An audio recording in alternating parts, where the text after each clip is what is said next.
Hello and welcome to a very special edition of Current Affairs on JTV. Now, all of you, I'm sure, are familiar with the name of Baroness Jenny Tonge, who over the past decade has made a series of inflammatory comments relating to the Israel-Palestinian conflict that many believe have veered from being just anti-Israel and into the realm of anti-Semitism.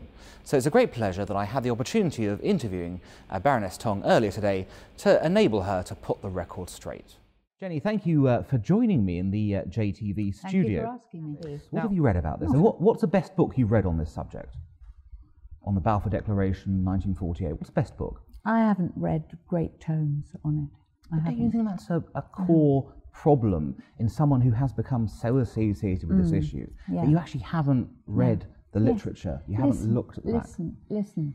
The core problem here is not the history or what literature you read or what you can spout on the history of a particular country. It's the fact that a great injustice has been done to the people who were in Palestine for centuries before the State of Israel was created. And I'm trying to say to you, I was a great enthusiast for the State of Israel to be created. I thought it was a wonderful thing and I was totally supportive. Even as a little child, I was made to feel that way. And I believe in Israel's right to exist and I wish it every success. But it cannot go on with its present policies of injustice towards the Palestinian people, who in many cases, and many of them have been there long before any of the people in Israel have been there. I get that, Jenny, I understand it, but we come back to this core point about not understanding the whole history and beyond. You've just referenced history to a certain point. You've said Palestinians have lived there for years before Israelis and others in this kind of context. Now, we come back to this point. What you're saying is, essentially, Jenny Tonge's view of Israel-Palestine is literally Jenny Tonge's view based on what she's seen. She hasn't augmented her knowledge by looking about anywhere beyond. And what I've experienced, and yes, I have augmented my knowledge. I have read books by Garda Kami, by Ilan Pape. I've read books. Now you're going to tell me, you see, that I haven't read books written by the right people. No, whatever book you read, you will find it will come from one aspect or the other. No, I'm not going to say that, but I'm going to say to you, do you not think that, again, someone who is so involved in this and has been so involved in her political career in this ought to at least have taken a contrary view here and there and read something serious from them? I'm not involved in any political sense. I've never been a spokesman for foreign affairs in my party. No, but you have personal interest in it and you've spoken out on it. I have spoken out when asked, and I have been misquoted time and time again, and I have become a creature that everyone likes to criticize because of the things I've said that have been misinterpreted. You said the pro-Israeli lobby has got its grips on the Western world, its financial grips. I think they probably got a certain grip on our party. What did you mean by the suggestion of grips and financial grips on the Western world? What was that about? Have you ever heard of AIPAC in the United States of America? I have. Have you ever heard of the sponsoring of members of Congress and the Senate? And the sponsoring of what? Financial sponsoring of their campaigns. Who's sponsoring them? AIPAC. AIPAC don't sponsor any campaigns. Well, somebody does. What I want to say to this, I know this is very hurtful, and I think of all the things I've said, it's probably the one that needs most investigation. What I want is for somebody to prove to me that I am totally wrong. That we have seen last week how the political process in Britain is being interfered with by, I'm sure you must be aware of the programmes that were on Al Jazeera last week, where there was political with financial interference. Let's come on that in a moment. And I just want you and anybody else who is worried about that remark to prove to me that I'm totally wrong, and Jenny, I'll be very happy. Language matters. Let me explain why. Language matters. Had you said the influence of pro-Israel forces, people might have said, okay, don't agree, but nobody would have batted an eye. But you didn't say that, did you? You said, and I'll read it back again, the pro-Israeli lobby has got its grips on the Western world, its financial grips. That's a very different story. It's financial grips on the Western world. Of all the things you were I've imprecise, said, weren't you? of all the things I've said, I probably will accept to you that that was a bit over the top. It was an exaggerated saying to say that, and it has all sorts of connotations. I know that. So do you apologise for saying that? I do apologise for saying that, but I do not withdraw my comment that there is a lot of interference in the political processes of America, and as we saw last week, the political parties in this country. There is interference going on, and money is changing hands, and that does worry me. And it is not, of course, it is not just the Israel lobby. It's all sorts of lobbies. In the United States, it's the gun lobby. Over here, a lobby that has a great influence on political parties is the countryside lobby. I would like to get me onto... Is money changing hands? I don't know. I don't know in that case. case. But what money is changing hands in the Israeli lobby's case? Well, what I want to say is, please, somebody prove to me that I'm totally wrong, and I'll be very happy. But can I say one more thing? I will. But politics in this country, as you know, is regulated. Donations are declared. When you say money is changing, unless you're suggesting paper envelopes are going around, brown paper envelopes. Yes, I have been a member of a political party for long enough to know that there are ways around these things. So you're saying, just so I understand, that in Britain today, secret funds are being funneled? There could be. Well, you can't say there could be. You have to either... you can't make the allegation unless... I'm making the allegation, and I'm asking people to prove me that I'm wrong. Come on, Jenny, that's not how any kind of burden of legal or any other kind of proof works. I would like someone to investigate, for instance, what Al Jazeera programmes were doing, and find out what BICOM, for example, is there for. So you think BICOM is funneling money into UK politics? I believe they might be. I don't know. What makes you think they are? You've got no proof, correct? Let me just. You've got no proof of this. Because of the sort of remarks that are made. I mean, the way everyone backs off if a criticism is made of Israel, everyone is afraid of making those criticisms or supporting the person who's made the criticism. If you were in British politics, you would understand it. Can you tell me why 80% of Conservative MPs belong to the Friends of Israel organisation?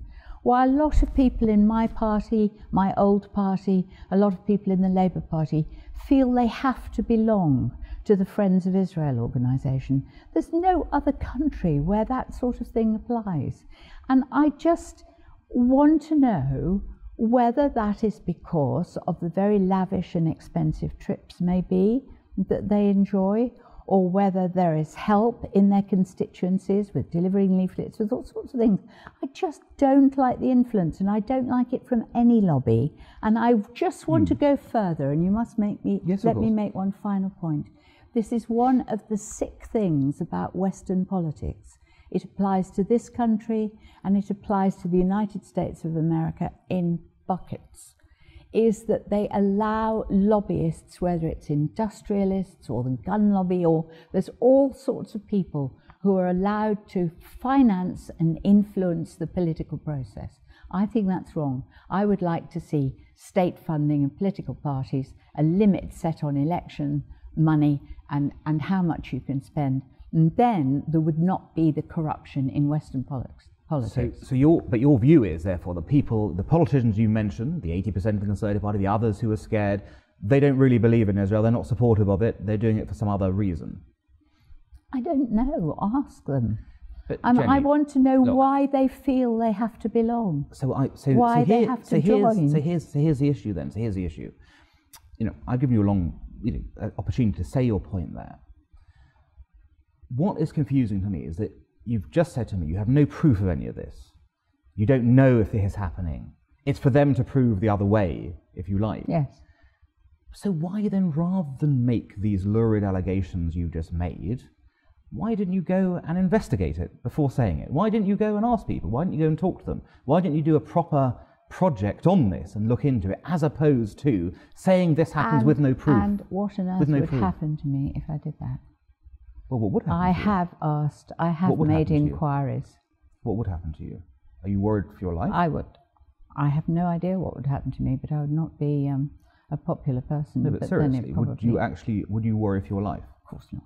Right. Don't be ridiculous. Well, then what I'm an old woman. Why should I worry about my life anyway? So then what could happen? What could possibly happen to you that you'll be worried about? Well, I haven't got... If someone says to me, I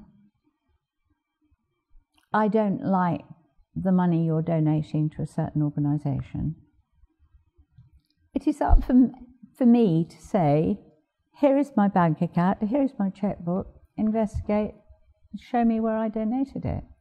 I mean, I don't see that I have to investigate when I know from various sources that these things have happened. So you do have proof then? You're saying you do have proof? I don't have proof in the sense that I've got people who stand up and say, yes, this is happening. Well, how do you know it's happened then? Well, because it's flying around all the time, and it is up for the lobby to clear their own name. It's not up to me to clear their name. But that's not the way it works. If I said, if I said Jenny Tonge is a murderer, okay, it's manifestly not true, but a number of people started saying it, that doesn't make it true, and that wouldn't be remotely sensible for me to say it or acceptable for me to say it. But it wouldn't be for you to clear your name in that context, would it? It would be, that guy's crazy, these people are crazy saying Jenny Tonge is a murderer. I think it would be up to me.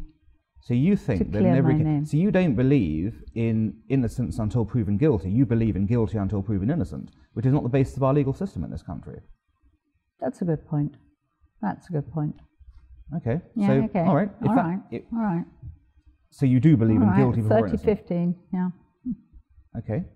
The first is on a couple of occasions you have alluded to the fact that the Israel-Palestine conflict has been the root cause of terrorism worldwide. That's what you said in November 2010.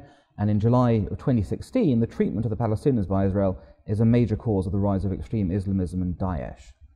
Where do you get that from? Where's that come from? Well, because I've watched it develop. You've watched what develop? I've watched extreme Islam develop and get worse and worse. Okay. And I mean, I think the first really sort of, there was Al-Qaeda, but then there was Hamas and Hezbollah that broke away from the rest in the Middle East. And sorry, broke away from where? From the Palestine, I'm trying to think of it, the Palestinian Authority. I mean, Hamas was then the rival to Fatah. Yes. Fatah is but what's the relevance of that to ISIS and Al-Qaeda? Israel is the link, because they have linked them. They are saying that Hamas is linked with ISIS and that Hezbollah is linked, and they're all extremists. So they are saying that that link exists. And where did they come from? I mean, I believe in the history books that I have managed to read, and the articles I have managed to read, that at one time the Israeli government was very supportive of the formation of Hamas, because they were not getting on with Yasser Arafat. So they actually helped create it. Was the rise of bin Laden, was that to do with Israel-Palestine? Did bin Laden himself, was that the reason he went on his rampage? No, I didn't mention bin Laden. Yeah, but extreme Islam, extreme Islamism in this context. Yes, but you're talking about terrorism. Baghdadi. We're talking about terrorism. Baghdadi of Daesh. Okay. Look, is his rise? Did he come to power, and did he come to the fore because of Israel-Palestine? I think it has all been fueled by what has happened to the Palestinians. What statement has Baghdadi ever made about Palestine-Israel? He hasn't, but I'm telling you that people well, I think you're making assumptions too. How do you know that it doesn't make a link? So I'm going on. No, but Jenny, I'm going on. No, but I'm going on facts again. This terrorism thing. I'm going on facts. You're going on about terrorism. Yes. Look, there has been terrorism throughout the centuries. The people who formed the State of Israel, what about Irgun and Haganah and all of those movements? They were terrorists in every sense of the word. The people who blew up the King David Hotel, the things that went on in Palestine before the creation of the State of Israel, that was terrorism. Why do you always say terrorism as if it's a special thing that's been created by the Muslims? It hasn't. It's a nonsense. But we're using your words. You said the treatment of Palestinians by Israel is at the root cause of terrorism worldwide. It's your words, not mine. Your words. Again, do you think you might have made a mistake in the choice of words you've used there? It's not terrorism, is it? It's not terrorism, is it? Extremism. Extremism, even? Which leads to terrorism. So you're saying that Israel is the reason why, for example, Al-Qaeda, Daesh, the Islamic Brotherhood... What has happened? No, I said Muslim that. Brotherhood, I didn't say that. I didn't specify. I just said at the root cause of terrorism. It's just too amorphous, isn't it, what you're saying? Well, I think you're being extremely fussy. I don't think you realise how people actually out there talk and how they think. My final question for you. You've stated on a number of occasions, I think in fact most recently there was a written question in January 2015. You asked Her Majesty's government whether they plan to encourage Jewish faith leaders of the United Kingdom publicly condemn settlement building by Israel and to make clear their support for universal human rights. Why would you ask specifically for Jewish faith leaders to do that in the UK? Are you suggesting that all Jews should be held responsible for Israel? No, I didn't say that, and of course I don't. And right. I've got a lot of Jewish people who are friends of mine and who support me, and of course I would say that. No, but I'm sure you do. You know that's what's usually said. I think that if the Jewish faith leaders in this country were more vociferous about settlement construction, for instance, and were more critical of what is going on in Israel, they would get a lot more respect. One of the things... Respect from whom? From non-Jewish people. One of the things that worries me terribly is the way anti-Semitism is now being used all the time to silence people who are critical of the Israeli government.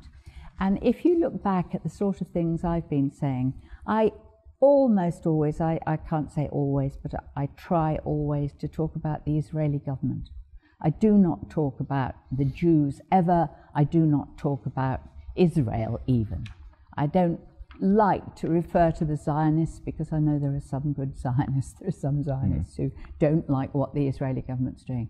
I just think that if people in this country, if the Jewish people in this country who really don't like the Netanyahu government would speak out and speak out loudly about the settlements, it would be very, very helpful. But some do. Some do that.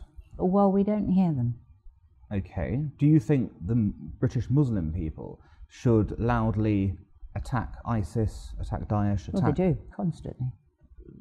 Well, so let's get this straight. So you hear them doing that, but not the Jews who attack Israel? Well, I do hear that. Yes, I've told you, I know a lot of Jewish people, and a lot of them, of course, they condemn the settlements. But I'm talking about... Because you'll know that just as some British Jews clearly support the Israeli government, clearly, okay, there'll be some British Muslims who just support ISIS. Well, let us hear a bit more criticism of the actions of the Israeli government from the Board of Deputies of British Jews and the Chief Rabbi.